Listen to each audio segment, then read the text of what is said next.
بسم اللہ الرحمن الرحیم۔ السلام علیکم۔ روزانہ واقعات سننے کے لیے اس چینل کو سبسکرائب کریں۔ مولانا روم ایک سپیرے کی داستان بیان فرماتے ہیں۔ وہ سانپوں کی تلاش میں جنگلوں اور بیابانوں میں برف باری کے بعد سانپوں کی تلاش میں نکلا۔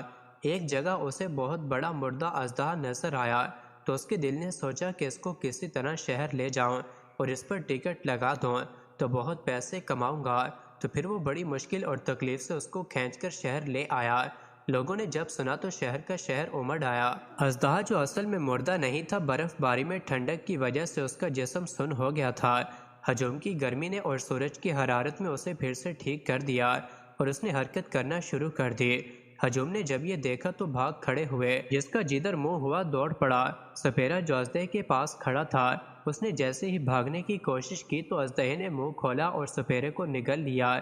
قریبی ایک بڑی عمارت میں بل کھا کر یوں زور لگایا کہ سپیرے کی ہڈیاں بھی سرما ہو گئیں۔